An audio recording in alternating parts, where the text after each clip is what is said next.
ஒரு சிறிய கிராமத்தில் ஆதி என்ற சிறுவன் வசித்து வந்தான். அவனுக்கு புதிர்களும் மர்ம கதைகளும் மிகவும் பிடிக்கும். ஒரு நாள் அவன் பள்ளி செல்லும் வழியில் ஒரு பழைய புத்தகம் கிடைத்தது. அந்த புத்தகத்தின் மீது மாயா உலகம் என்று எழுதப்பட்டிருந்தது. ஆதி அந்த புத்தகத்தை திறந்தவுடன் ஒரு பிரகாசமான ஒளி பளிச்சென்று எரிந்தது. கண்களை திறந்தபோது அவன் ஒரு புதிய உலகில் இருந்தான். அந்த உலகம் எங்கும் பச்சை நிற வனங்கள், மிதக்கும் மலைகள், வானத்தில் பறக்கும் விலங்குகள் என வியப்பூட்டும் விதமாக இருந்தது. அங்கு அவனை மாயூரி என்ற மந்திரவாதி சந்தித்தாள். ஆதி, நீயே எங்கள் உலகத்தை காப்பாற்ற வருவாய் என்று கணிப்பு கூறுகிறது என்று கூறினாள். கருணன் என்ற தீய மாந்திரிகன் மாயா உலகத்தை கைப்பற்ற முயல்கிறான். அவன் தன் இருண்ட மந்திர சக்திகளால் இயற்கையையே அழிக்க திட்டமிட்டான்.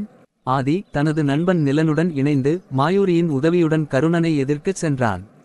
அவர்களுக்கு பாதையில் பல சோதனைகள் வந்தன. பேய்கோட்டை, மாயாஜால வழிகள் மற்றும் மாயக்களவெறி. ஆனால் சந்திரி தேவதையின் அருள் பெற்றதால் அவர்கள் வெற்றி பெற முடிந்தது. கடைசியில் ஆதி தனது புத்திசாலித்தனத்தால் மற்றும் நண்பர்கள் கொடுத்த உதவியால் கருணனை மந்திர புத்தகத்திற்குள் பூட்டினான். மாயா உலகம் மீண்டும் சாந்தமடைந்தது. ஆதி மீண்டும் தனது உலகிற்கு திரும்ப மாயூரி அவனுக்கு புத்தகத்தை கொடுத்தாள். நீ எப்போது வேண்டுமானாலும் திரும்பி வரலாம் என்று சொல்லி புன்னகைத்தாள்.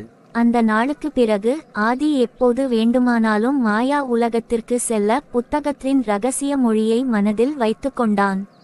இத்துடன் கதை முடிவடைகிறது. இது போன்ற கதைகள் இனிமேல் நம்ம சேனலில் மேலும் வரும். ப்ளீஸ் சப்ஸ்கிரைப் பண்ணிடுங்க.